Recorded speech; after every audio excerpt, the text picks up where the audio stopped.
Hello and welcome to the third part of our presentation on microwave passive components. Myself Sanjit Kumar Singh, lecturer in Electronics and Telecommunication Department at Praveen Patil College of Diploma Engineering and Technology. So in this presentation, we'll cover mostly the waveguide accessories, particularly flanges, rotating coupling, bends and corners, taper and twist.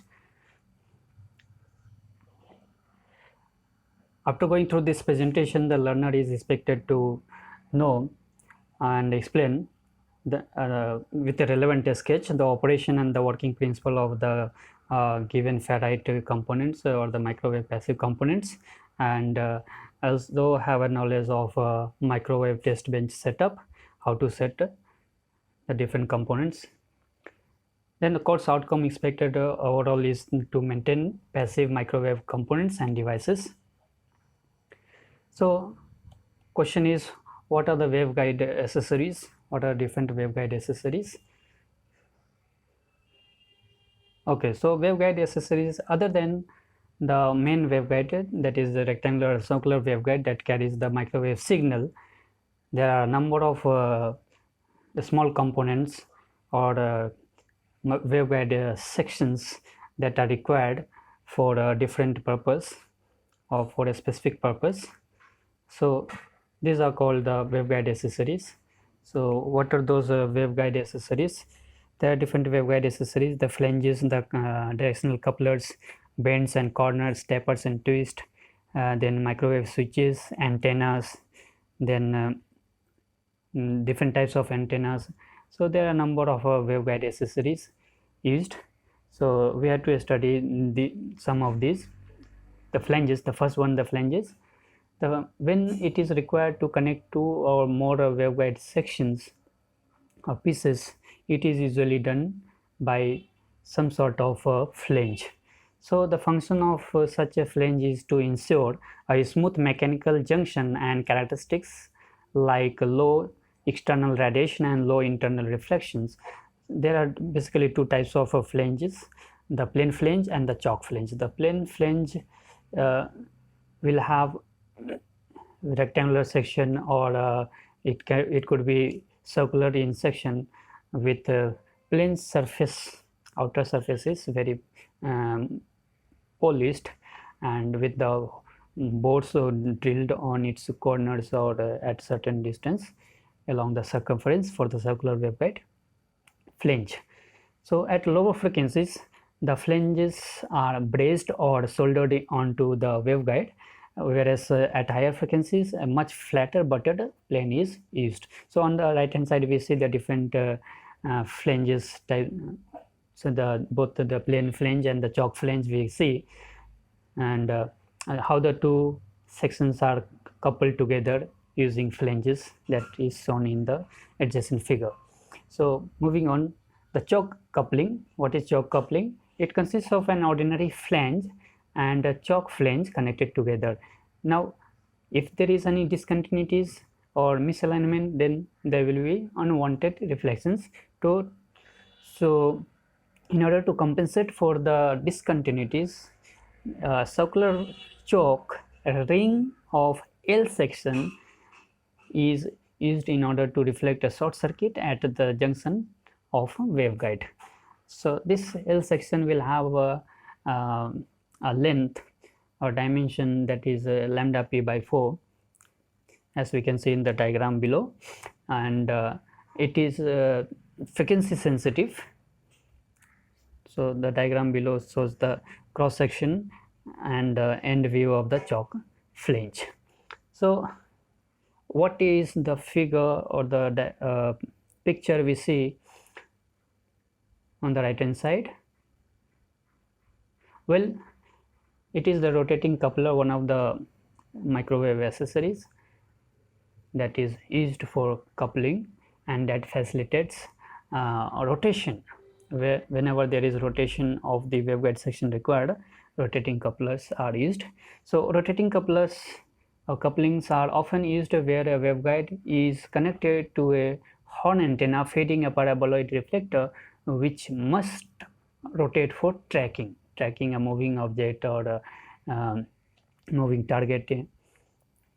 The rotating part of the waveguide is circular and carries the TM01 mode, that is the dominant mode for the circular waveguide, whereas the rectangular waveguide section leading in and out, as we can see on the in the given diagram, so rectangular waveguide section leading in and out of the coupling carry the dominant TE10 mode, that is the dominant mode for the rectangular waveguide, TE10 mode. So both the dominant modes are used in the rotating coupling for the rectangular as well as for the circular section. So, moreover, there is a ring filter to suppress the dominant mode TE11 in circular section by short circuiting the electric field for that mode while not affecting the TM01 mode. Then a choke gap is left around the circular guide coupling to reduce any mismatch due to rotation. So here is the schematic diagram or the internal construction diagram we are seeing of a rotating coupler. Then bends and corners. Bends and corners are required as all the time the waveguide section cannot be straight. There are instances where we need to bend, change the direction, change the polarity of the electromagnetic signal. Okay, so these waveguide components are used to change the direction of the waveguide through an arbitrary angle. There are different angles to which it can be changed. So sharper the bend, greater the mismatch is introduced. So from a 90-degree bend, it will introduce more back reflections than say 20-degree, 30-degree of bending. Now to minimize or to cancel out the reflections from these bends or corners or discontinuities, the mean length, the average length, not the outer, not the inner, but the mean length between the continuities has to be equal to an odd multiple of quarter wavelength, that is L should be equal to twice n plus 1, that is odd multiple of lambda z by 4 quarter wavelength, where lambda z is the guided wavelength and n value could be 0. So if n value is 0, then the minimum length will be lambda z by 4 and 1, 3 and so on. For a waveguide bend, the mean radius of curvature for a small reflection is given by. So what should be the radius of bending, mean radius of bending or curvature that is given for the different type of bend.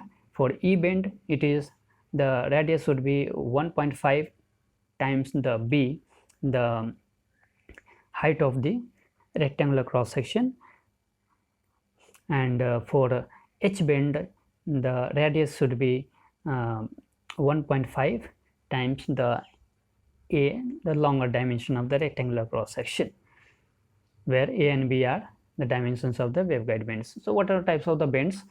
Basically two types, the H plane bend and E plane bend, and there are special types of bends with metered, where proper matching of the impedance or reflections minimized. Those are the metered bends.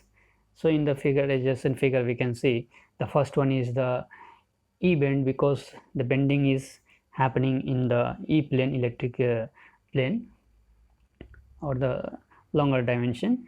Then second is the H bend, where bending is taking place in the along the H field, a shorter dimension, and down we see the 90 degree H metered bend and 90 degree E bend metered bend. So bends and corners continues. H plane bend. So what is H plane bend? It is a piece of waveguide smoothly bent in a plane parallel to the magnetic field for dominant mode. And Now to minimize the reflections from the bending, the mean length of the bend is an integral number of guide wavelengths, as we have seen earlier in the formula L. For larger wavelengths, a bend is rather clumsy. So if we are making use of larger wavelength, means shorter frequency, a smaller frequency, the bend is rather clumsy, means the bend size will increase and a corner may be used instead. So rather than using the bends, a corner, angled corner is used. But a sharp 90-degree corner will introduce intolerable reflections. Unwanted intolerable reflections will occur at a sharp bend 90-degree corner. So a part of it is cut and corner is said to be metered. So what is metered corner? A part of the corner is cut and is said to be metered. So the dimension C in the second diagram, H plane metered corner, the dimension C depends on wavelength. So with an E plane corner, there is a risk of voltage breakdown across the distance C. So a double metered corner is used if a change of direction in E plane is required. If the dimension D in the third diagram is made a quarter of a guide wavelength, so if D is made lambda Z by 4, then reflections from the corner A and B will cancel out but makes the corner frequency sensitive. So reflections are cancelled out, but still it is frequency sensitive, means it will be for a particular guide wavelength. Taper and twist. Next accessory is the taper and twist. So here we can see in the diagrams, the schematic diagram. So tapers are used to couple waveguide having different dimensions or different cross-sectional shapes, say circular to rectangular or rectangular to circular. Reflections can be reduced with gradual tapering. So the tapering is not abrupt change but is gradual, and the length of the tapering should again 2 or more wavelengths, should have a length of tapering equal to 2 or more wavelengths. And if the rectangular section carries the dominant TE10 mode and the TE11 mode will be set up in the circular section and vice versa. Then the twists are used to change the polarization direction whenever it is required. To change the direction of polarization, then twists are used. A twist section may be used, once again extending over 2 or more wavelengths. So the twisting should happen over a length of 2 or more wavelengths, because shorter wavelength will introduce more reflections. As an alternative, such a twist may be incorporated in a bend itself, means the bending is also taking place as well as twisting is also done. So here is what we learned in this presentation, summary of the different waveguide accessories, particularly the flanges. So what is flange? A waveguide piece or components whenever are required to join together, it is mostly done by flanges. So we saw the plain flange, the chalk flange. The chalk flange has a L section ring to minimize the reflections and to act as a short circuit for the wave propagating. Then second, we saw the rotating couplers that are used to where a waveguide is connected to a horn antenna feeding a paraboloid reflector. So from horn antenna to the main waveguide section, which must rotate for tracking. So whenever a rotational facility has to be provided to a waveguide section, rotating couplers are used. Then the bends and corners are used to change the direction of the guide through an arbitrary angle, 90 degree, 40 degree, 60 degree bends are available. Then tapers and twist, these are used and the tapers are used to couple waveguide having different dimensions, circular to rectangular, rectangular to circular, and shapes. Whereas twists are used to provide a change of polarization of direction, and twist section may be used incorporated with tapering, bending. So bending is also happening, and as well as twist is also happening in the waveguide section that can be incorporated in one element. So thank you, that's it. Learning resources one can go through. Thank you.